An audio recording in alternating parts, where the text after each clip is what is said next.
London ടവറിലെ കനത്ത സുരക്ഷാ കവചങ്ങൾക്കുള്ളിൽ ലോകത്തിലെ ഏറ്റവും വലിയ രത്നശേഖരത്തിന് നടുവിൽ ഇന്നും പ്രകാശിക്കുന്ന കൊഹിനൂർ വജ്രം. എന്നാൽ ആ തിളക്കത്തിന് പിന്നിൽ നൂറ്റാണ്ടുകളുടെ നിലവിളികളും വഞ്ചനയുടെ കഥകളും ചോര പുരണ്ട അധികാര പോരാട്ടങ്ങളുണ്ട്.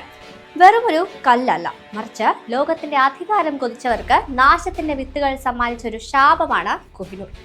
നൂറ്റാണ്ടുകളായി അധികാരം മോഹിച്ച പുരുഷന്മാരെ വിനാശത്തിലേക്ക് നയിച്ച കൊഹിനൂർ രക്തപങ്കിലമായ യുദ്ധങ്ങളുടെയും തകർന്നടിഞ്ഞ സാമ്രാജ്യങ്ങളുടെയും ഭീതിതമായ ചരിത്രം പേർന്ന ഒരു ശാപവജ്രം. സ്ത്രീകളോ ദൈവങ്ങളോ ധരിക്കുമ്പോൾ മാത്രം ശാന്തമാകുന്ന ഈ രത്നം ഇന്നും ലോകത്തിന്റെ ആധിപത്യം അതോടൊപ്പം ഉടമസ്ഥന്റെ നാശവും ഒളിപ്പിച്ചു വെച്ച നിഗൂഢമായ ഒരു പ്രഹേളികയായി മാറുന്നു.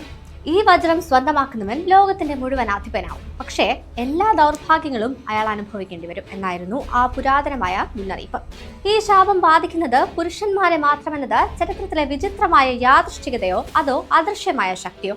ദൈവങ്ങൾക്കോ സ്ത്രീകൾക്കോ മാത്രമേ ഈ രത്നത്തിന്റെ കോപത്തിൽ നിന്നും രക്ഷപ്പെടാൻ കഴിയൂ എന്ന വിശ്വാസം ഇന്നും ലോകത്തെ വിസ്മയിപ്പിക്കുന്നു. 14-ാം നൂറ്റാണ്ടിൽ ആന്ധ്രാപ്രദേശിലെ ഗോൽക്കൊണ്ട ഖനികളിൽ നിന്നാണ് ഈ അത്ഭുത രത്നം ഭൂമിക്ക് മുകളിലെത്തുന്നത്. വടക്കൻ തെലങ്കാനയിലെ വാറങ്കലിൽ കാകതീയ രാജവംശം ഈ രത്നത്തെ അവരുടെ കുലദൈവമായ ഭദ്രകാളിയുടെ കണ്ണുകളിൽ ഒന്നായി പ്രതിഷ്ഠിച്ചു. ഭക്തിയുടെയും വിശ്വാസത്തിന്റെയും പ്രതീകമായിരുന്നു അത് അന്ന്. എന്നാൽ 1310-ൽ അലാവുദ്ദീൻ ഖിൽജിയുടെ സൈന്യാധിപൻ മാലിക് കഫൂർ ദക്ഷിണേന്ത്യ ആക്രമിച്ചതോടെ കൊഹിനൂർ ആദ്യമായി അതിന്റെ ഉടമസ്ഥനിൽ നിന്ന് അപഹരിക്കപ്പെട്ടു. ക്ഷേത്രത്തിൽ നിന്ന് പറിച്ചെടുക്കപ്പെട്ട ആ വജ്രം പിന്നീട് കൊലപാതകങ്ങളുടെയും ചതിയുടെയും നീണ്ട നിരയ്ക്ക് സാക്ഷിയായി. മാളവ രാജാക്കന്മാരിലൂടെയും ഡൽഹി സുൽത്താനേറ്റിലൂടെയും കടന്ന അത് മുഗൾ സാമ്രാജ്യത്തിന്റെ കൈകളിലെത്തി. മുഗൾ സാമ്രാജ്യത്തിന്റെ സുവർണ കാലഘട്ടത്തിൽ ഷാജഹാൻ ചക്രവർത്തി തന്റെ വിഖ്യാതമായ മയൂര സിംഹാസനം നിർമ്മിച്ചപ്പോൾ അതിന്റെ മധ്യഭാഗത്ത് കൊഹിനൂർ പതിച്ചു. പക്ഷേ വജ്രം വന്നതോടെ ശാപവും കൂടെ. ഷാജഹാന് സ്വന്തം മകനായ ഔറംഗസേബിനാൽ തടവിലാക്കപ്പെടേണ്ടി വന്നു. മുഗൾ സാമ്രാജ്യം ക്രമേണ ക്ഷയിക്കാൻ തുടങ്ങി. 1739-ൽ പേർഷ്യൻ അധിനിവേശകൻ നാദിർ ഷാ ഡൽഹി ആക്രമിച്ചു. മുഗൾ ചക്രവർത്തി മുഹമ്മദ് ഷായുടെ തലപ്പാവിലുണ്ടായിരുന്ന വജ്രം സൂത്രത്തിൽ കൈക്കലാക്കിയ നാദിർ ഷാ അതിന്റെ പ്രഭ കണ്ട് അത്ഭുതപ്പെട്ട് വിളിച്ചു കൊഹിനൂർ, പേർഷ്യൻ ഭാഷയിൽ വെളിച്ചത്തിന്റെ മല. എന്നാൽ വജ്രം കൈക്കലാക്കി മാസങ്ങൾക്കകം നാദിർ ഷാ സ്വന്തം സുരക്ഷാ ഭടന്മാരാൽ അതിക്രൂരമായി കൊല്ലപ്പെട്ടു. നാദിർ ഷായുടെ മരണശേഷം വജ്രം അഫ്ഗാനിസ്ഥാനിലെ അഹമ്മദ് ഷാ അബ്ദാലിയുടെ കൈകളിലെത്തി. അബ്ദാലിയുടെ സാമ്രാജ്യം തകരാൻ അധികകാലം വേണ്ടി വന്നില്ല. അദ്ദേഹത്തിന്റെ പിൻഗാമികൾക്കിടയിൽ അധികാരത്തിന് വേണ്ടിയുള്ള കടുത്ത പോരാട്ടങ്ങൾ നടന്നു. ഒരു ഭരണാധികാരിയായ സഹോദരൻ തന്റെ കണ്ണുകൾ കുത്തിപ്പൊട്ടിച്ച് അന്ധനാക്കി. മറ്റൊരാളെ തടവറയിൽ പട്ടിണിക്കിട്ട് കൊന്നു. കൊഹിനൂർ സ്വന്തമാക്കിയ പുരുഷന്മാരെല്ലാം ദാരുണമായ അന്ത്യമേറ്റുവാങ്ങി. ഒടുവിൽ 1813-ൽ അഫ്ഗാൻ ഭരണാധികാരിയായിരുന്ന ഷാ ഷൂജ തന്റെ ജീവൻ രക്ഷിക്കാനായി പഞ്ചാബിലെ സിംഹം മഹാരാജ രഞ്ജിത് സിംഗിന് ഈ വജ്രം നൽകി അഭയം തേടി. രഞ്ജിത് സിംഗ് വജ്രം ഇന്ത്യയിലേക്ക് തിരികെ കൊണ്ടുവന്നു. അദ്ദേഹം ജീവിച്ചിരുന്ന കാലത്തോളം വജ്രത്തെ ഭക്തിപൂർവ്വം ആദരിച്ചു.